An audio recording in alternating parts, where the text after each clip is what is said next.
இறை மகன் இயேசு கிறிஸ்துவில் அன்புக்குரிய சகோதர சகோதரிகளே, தமிழ் கிறிஸ்டியன்ஸ் டிவி நேயர்களே, பிப்ரவரி மாதம் 2ஆம் தேதி இன்று ஆண்டவர் இயேசு எருசலேம் ஆலயத்தில் காணிக்கையாக ஒப்புக்கொடுக்கப்பட்ட விழாவை நாம் கொண்டாடி மகிழ்கின்றோம். ஆண்டவர் இயேசு காணிக்கையாக அர்ப்பணிக்கப்பட்ட விழா இன்று கொண்டாடப்படுகிறது. கிறிஸ்து பிறப்பு டிசம்பர் மாதம் 25ஆம் தேதி நாம் கொண்டாடி மகிழ்ந்தோம். அதிலிருந்து இந்த நாள் 40 நாளாக முடிவுக்கு வருகிறது. இந்த பிப்ரவரி மாதம் 2ஆம் தேதியோடு கிறிஸ்து பிறப்பு காலம் முடிவுக்கு வருகிறது. இந்த ஆண்டவர் இயேசு எருசலேம் ஆலயத்தில் அர்ப்பணிக்கப்பட்ட விழா தொடக்க திரு அவையில் கொண்டாடப்பட்டதா என்றால் இல்லை என்றுதான் புரிகிறது. தொடக்க திரு அவை ஆண்டவருடைய உயிர்ப்பு பெருவிழாவை மிகுந்த பேருவகையோடு கொண்டாடி மகிழ்ந்தது. கிபி 4ஆம் நூற்றாண்டு இறுதி காலகட்டத்தில் இப்படிப்பட்ட பழக்கம் வழக்கம் இருந்ததாக திரு அவை அறிகிறது. எத்தேரியா என்ற ஒரு பெண்மணி எருசலேமை நோக்கி தனது திருப்பயணத்தை மேற்கொண்டதையும் எருசலேம் ஆலயத்தில் நடைபெற்ற விழாக்களை பற்றிய குறிப்புகளை அவர் எழுதியிருக்கின்றார். அவருடைய அந்த குறிப்பு நூல் கிபி 1887ஆம் ஆண்டு கண்டெடுக்கப்பட்டது. அந்த நூலில் பல்வேறு விழாக்களை கொண்டாடியதாக அந்த குறிப்பு இருக்கிறது.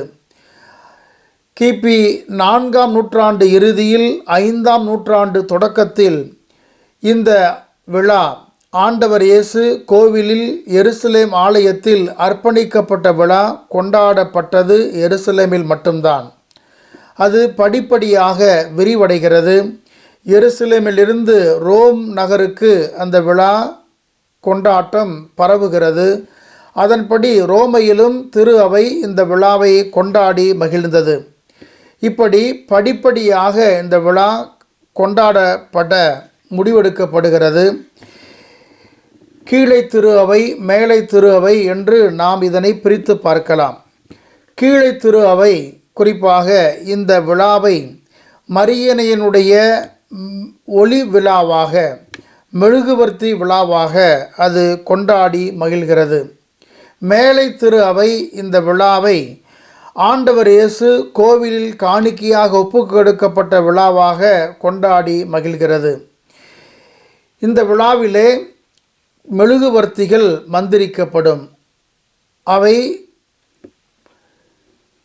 தொடர்ந்து ஆலயத்தில் ஏற்றப்படுவதற்காக அவை அர்ப்பணிக்கப்படும், மந்திரிக்கப்படும். ஆகையால் இந்த விழாவை மரியின் ஒளி விழாவாக அவர்கள் கொண்டாடி மகிழ்ந்தார்கள். மெழுகுவர்த்தியின் விழாவாக இதனை கொண்டாடி மகிழ்ந்தார்கள்.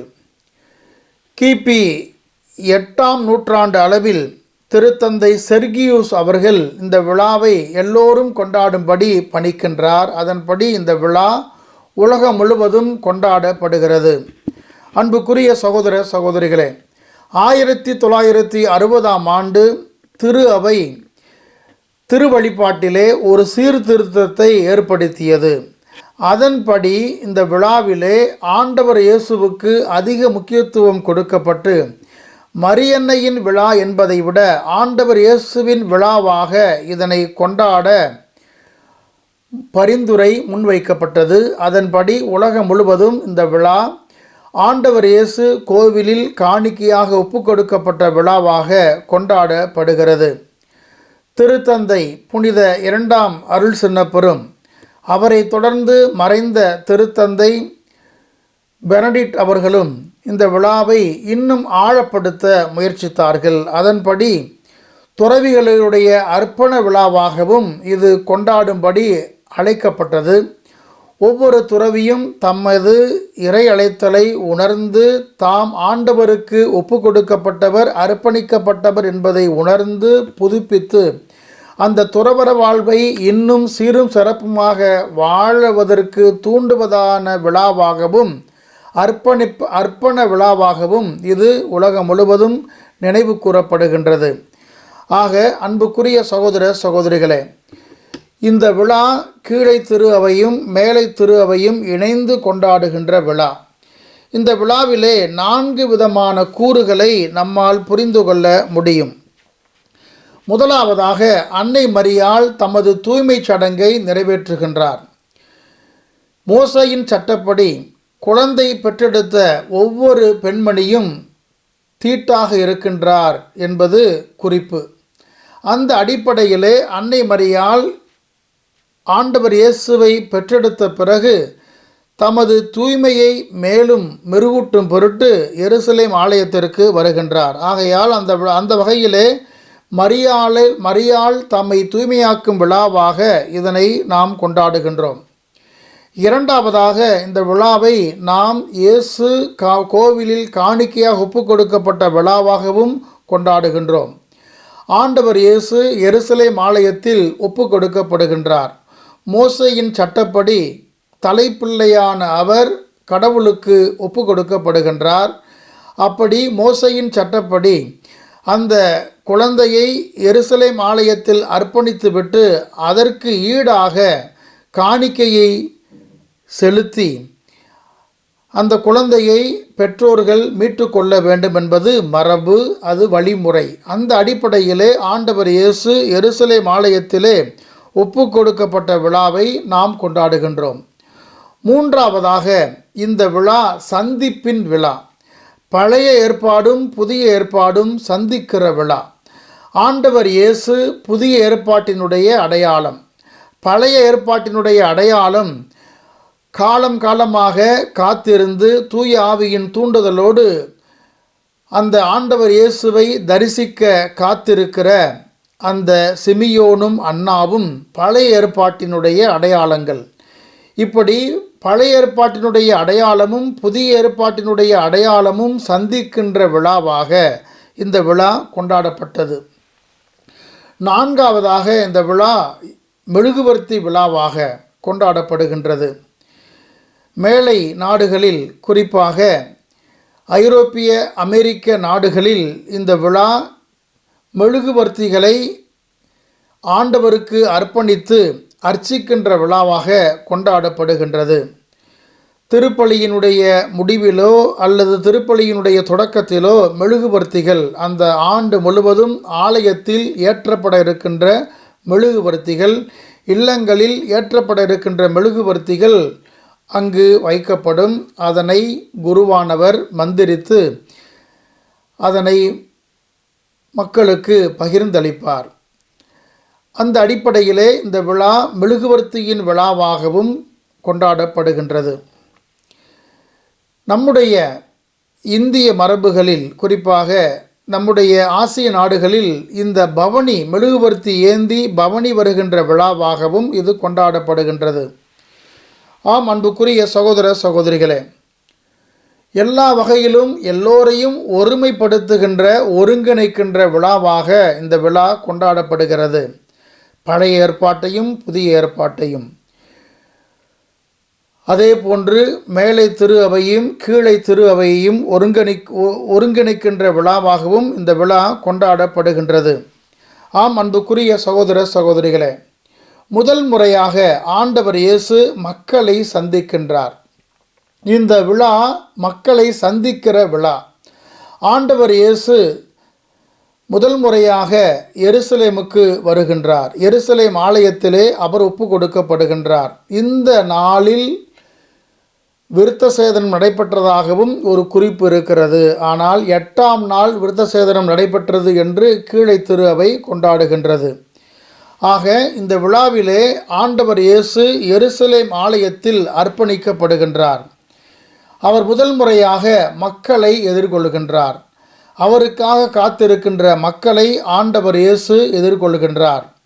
இதோ மீட்பு என்று எல்லோரும் அடையாளம் கண்டு கொள்ளும்படி அந்த இறைவாக்கு உரைக்கப்பட்ட தூய ஆவியாருடைய தூண்டுதலால் சிமியோனும் அன்னாவும் காத்திருந்து அந்த ஆண்டவர் இயேசுவை அடையாளம் கண்டுகொள்வதை இன்றைய வாசகங்களிலே நாம் பார்க்கின்றோம். ஆம் அன்புக்குரிய சகோதர சகோதரிகளே, இந்த விழா நம்மை காத்திருக்கிற அழைக்கிற விழா. ஆண்டவர் இயேசுவை எதிர்கொள்ள ஆண்டவருக்காக நம்மை காத்திருக்க தூண்டுகின்ற விழா. காத்திருத்தல், பொறுமையோடு இருத்தல் என்பது கிறிஸ்துவத்தினுடைய அடிப்படை பண்பாக இருக்கிறது. திருவருகை காலத்திலும் சரி, ஆண்டவர் இயேசுவினுடைய வருகைக்காகவும் சரி நாம் காத்திருக்கின்றோம். அந்த காத்திருத்தல் என்பது கிறிஸ்தவத்தினுடைய அடிப்படை பண்பாக இருக்கிறது. பொறுமையோடு காத்திருக்க வேண்டும். வறுமீன் வருமளவு காத்திருக்கின்ற அந்த கொக்கை போல நாமும் காத்திருக்க வேண்டும். எல்லா வகையிலும் நாம் ஆண்டவருக்காக காத்திருக்க நாம் அழைக்கப்படுகின்றோம். அன்னை மரியாள் ஆண்டவர் இயேசுவை கோவிலில் காணிக்கையாக ஒப்பு கொடுக்கின்றார். இது அவருடைய அர்ப்பண விழாவை நமக்கு நினைவூட்டுகின்றது. அன்னை மரியாள் ஒரு ஏழை குடும்பத்தைச் சேர்ந்தவர். யோசேப்பு, அன்னை மரியாள், ஆண்டவர் இயேசு, இந்த நாசரேத்து திருக்குடும்பம் மிகப்பெரிய செல்வ செழிப்பு மிக்க குடும்பம் அல்ல, மாறாக சாதாரண ஏழை எளிய குடும்பம், நடுத்தர குடும்பம். அந்த வகையிலே அவர்கள் ஆண்டவர் இயேசுவை கோவிலில் காணிக்கையாக ஒப்பு கொடுக்கின்ற பொழுது அவர்கள் செலுத்துகின்ற அந்த காணிக்கை, அந்த 2 மாடப்புறாக்கள் அல்லது இரு புறா குஞ்சுகள் என்று சொல்லுகின்ற பொழுது ஒரு ஏழை நடுத்தர குடும்பம் இப்படித்தான் இருக்கும் என்பதை அடையாளப்படுத்துகின்றது. அந்த வகையிலே அவர்கள் ஏழைகளாக இருக்கின்றார்கள். ஆம், அன்புக்குரிய சகோதர சகோதரிகளே, ஆனால் அவருடைய இலக்கு என்பது மிக தெளிவாக இருக்கிறது. தந்தையின் திருவுள்ளத்தை நிறைவேற்றுவது. இதோ உமது அடிமை உமது வார்த்தையின்படியே எனக்கு ஆகட்டும் என்று அன்னை மரியாள் அன்று உரைத்த அந்த வாக்கை உணர்ந்தவராக, எப்படி அன்னை மரியாளை ஆண்டவருடைய தூண்டுதலுக்கு ஏற்ப, தூய ஆவியாருடைய தூண்டுதலுக்கு ஏற்ப யோசேப்பு ஏற்றுக்கொண்டாரோ அதே மனநிலையில் இங்கே ஆண்டவர் இயேசுவை எருசலேம் ஆலயத்தில் அவர்கள் காணிக்கையாக ஒப்பு கொடுக்கின்றார்கள். அன்புக்குரிய சகோதர சகோதரிகளே, ஆண்டவர் இயேசு ஆலயத்தினுடைய அடையாளம். புதிய ஆலயம்தான் ஆண்டவர் இயேசு. இந்த புதிய ஆலயம் பழைய ஆலயத்திலே, எருசலேம் ஆலயத்திலே தம்மை புதுப்பித்து கொள்ளுகின்றது. இந்த புதிய ஆலயம் இனி நிர்மாணிக்கப்படும். ஆண்டவர் இயேசு ஒரு புதிய உலகை படைக்க இருக்கின்றார் என்பதற்கு அடையாளமாகவும் நாம் இதனை புரிந்து கொள்ளுகின்றோம். ஆக இந்த விழாவிலே நாம் பொறுமையோடு இருக்க வேண்டும், காத்திருக்க வேண்டும். ஆண்டவர் இயேசுவினுடைய அன்பை நாம் புரிந்து கொள்ள வேண்டும். அவருடைய அர்ப்பணத்தை நாம் ஏற்றுக்கொள்ள வேண்டும். அந்த மீட்பை கண்டு கொள்ள வேண்டும். அன்புக்குரிய சகோதர சகோதரிகளே, இங்கே சிமியோன், அன்னா 2 இறைவாக்கினர்களும் குறிப்பிடப்படுகின்றார்கள். ஆணும் பெண்ணும் என்று நாம் இதனை புரிந்து கொள்ளலாம். இந்த மானுடம் என்பது இதனால் கட்டமைக்கப்படுகின்றது. எல்லோருமே ஆண்டவருக்காக காத்திருக்கின்றார்கள். அன்புக்குரியவர்களே, கண்களால் அல்ல, எல்லா புலன்களாலும், 5 புலன்களாலும் ஆண்டவர் இயேசுவை அவர்கள் அனுபவிக்கின்றார்கள். அந்த அனுபவத்தினுடைய அடையாளமாக ஆண்டவர் இயேசுவை கைகளில் ஏந்தி அவர் சொல்லுகின்ற வார்த்தையை நாம் பார்க்கின்றோம். அந்த குழந்தையை கையில் ஏந்தி கடவுளை போற்றி என்று அவர் சொல்லுகின்றார். ஆம், இந்த அனுபவம் நமதாக வேண்டும். ஆண்டவர் இயேசுவை நாம் உள்ளத்தில் ஏந்த வேண்டும், உடலில் ஏந்த வேண்டும், நம் கரங்களில் ஏந்த வேண்டும், நம் இதயத்தில் ஏந்த வேண்டும். ஆக இந்த விழா ஆண்டவரை ஏற்றுக்கொள்ளுகின்ற விழா, ஆண்டவரை அனுபவிக்கின்ற விழா. ஆகையால் அந்த வகையிலே நாம் ஆண்டவரை அனுபவிக்க நாம் அழைக்கப்படுகின்றோம். 3வதாக இந்த விழாவை கொண்டாடுகின்ற நம் அனைவருக்கும் தூய்மை என்பது அடிப்படையாக இருக்கிறது. அன்னை மரியாள் எப்படி தம்மைத்தாமே தூய்மைப்படுத்தி கொண்டாரோ அதே போன்று நாமும் நம்முடைய பாவங்களிலிருந்து நாம் விடுதலை பெற வேண்டும். நாமும் ஆண்டவரை கைகளில் ஏந்துவதற்கான தகுதியை நாம் பெற வேண்டும். ஆம், அந்த எதிர்நோக்கு நமக்கு இருக்க வேண்டும். இந்த யூபிலி விழாவிலே திருத்தந்தை நமக்கு கொடுத்திருக்கின்ற அந்த உந்துதல், எதிர்நோக்கின் திருப்பயணிகளாக நாம் இருக்க அழைக்கப்படுகின்றோம். நமது பயணம் ஆண்டவரை சந்திக்கின்ற பயணமாக இருக்க வேண்டும். ஆண்டவரை அனுபவிக்கின்ற பயணமாக இருக்க வேண்டும். எதிர்நோக்கின் பயணமாக அது இருக்க வேண்டும். ஆகையால் இந்த விழாவிலே மலாக்கி இறைவாக்கினர் இதைத்தான் முதல் வாசகத்திலே ஆணித்தரமாக எடுத்து இயம்புகின்றார். இந்த மலாக்கி இறைவாக்கினருடைய அந்த அனுபவம் நமதாக வேண்டும். அவர் எப்படி ஆண்டவரை எதிர்கொள்ள தம்மையே காணிக்கையாக்க வேண்டும் என்று அழைப்பது போல அந்த உடன்படிக்கையின் தூதரை நாம் சந்திக்க நாம் செல்ல வேண்டும். ஆம், அன்புக்குரிய சகோதர சகோதரிகளே, இந்த காணிக்கை விழா, இந்த அர்ப்பண விழா நமக்கு கொடுக்கிற அழைப்பு இதுதான். இருப்பதை கொடுப்பது காணிக்கை அல்ல, இல்லாததை கொடுப்பது தான் காணிக்கை. இருப்பதை துறப்பது துறவு அல்ல, இல்லாததையும் துறப்பது தான் துறவு என்பதை நாம் அறிந்திருக்கின்றோம். ஆகையால் அந்த வகையிலே நாம் ஆண்டவருக்கு நம்மையே காணிக்கையாக ஒப்பு கொடுக்க அழைக்கப்படுகின்றோம். ஆண்டவர் இயேசு அந்த காணிக்கையை கொண்டாடுகின்றார். எப்படி எருசலேம் ஆலயத்தில் இன்று காணிக்கையாக ஒப்பு கொடுக்கப்படுகின்ற அந்த ஆண்டவர் இயேசு அந்த எருசலேம் ஆலயத்தில் அந்த ஏழை விதவை கொடுக்கின்ற காணிக்கையை உச்சி முகர்ந்து பாராட்டினாரோ அதே போன்று நம்மையும் பாராட்ட காத்திருக்கின்றார். ஆண்டவருக்கு நம்மையே அர்ப்பணிப்போம், நமது குடும்பத்தை அர்ப்பணிப்போம், நமது வாழ்வை அர்ப்பணிப்போம். நாம் எந்நாளும் ஆண்டவருக்கு உகந்த வாழ்வை நாம் வாழ நாம் முற்படுவோம். ஆண்டவர் இதனை நம்மிடமிருந்து எதிர்பார்க்கின்றார். இந்த விழா ஆண்டவர் இயேசுவை மையப்படுத்திய விழா. ஆகையால் இந்த மையப்படுத்திய அந்த விழாவிலே நாம் நமது வாழ்க்கையை மையப்படுத்துவோம். நமது வாழ்க்கை ஆண்டவருக்கு உகந்த வாழ்க்கையாக இருக்கிறதா? ஆண்டவரை எதிர்நோக்கி நாம் காத்திருக்கிறோமா? ஆண்டவரை நம் கைகளில் கரங்களில் நம்முடைய இதயத்தில் ஏந்துவதற்கு நாம் தயாராக இருக்கின்றோமா? இந்த சந்திப்பு ஒவ்வொரு நாளும் நிகழ வேண்டும்.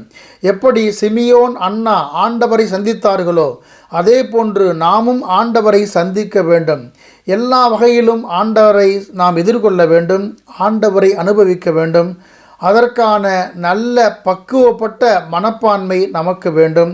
இந்த அர்ப்பண விழா என்பது துறவிகளுக்கு மட்டுமான விழா அல்ல, மாறாக இது எல்லோருக்குமான விழா. ஆகையால் எல்லோருக்குமான இந்த விழாவிலே நாம் நம்மையே அர்ப்பணிப்போம், நமது குடும்பத்தை அர்ப்பணிப்போம், நமது பங்கு இறை சமூகத்தை அர்ப்பணித்து நாம் புதிய வாழ்வை, புதிய தேடலை இன்று தொடங்குவோம். இறைவன் இதைத்தான் நம்மிடமிருந்து எதிர்பார்க்கின்றார். இந்த விழாவிலே நாம் புதிய மனிதர்களாக புறப்படுப்போம். நாம் ஆண்டவரை எதிர்கொள்வோம், ஆண்டவரை அனுபவிப்போம், ஆண்டவரை கரங்களில் ஏந்துவோம், ஆண்டவரை இந்த உலகிற்கு மீட்பராக அறிவிப்போம். இறைவன் உங்களையும் உங்கள் குடும்பங்களையும் நிறைவாக ஆசீர்வதிப்பாராக. ஆமென். யூடியூப் சேனலுக்கு சப்ஸ்கிரைப் செய்து இந்த வீடியோவை லைக் செய்து உங்களுடைய உற்றார், உறவினர், நண்பர்கள் மற்றும் ஊராருக்கு இந்த காணொளியை பகிர்ந்து அனைவரும் ஆதரவு தர உதவும்படி உங்களை அன்புடன் வேண்டுகின்றேன்.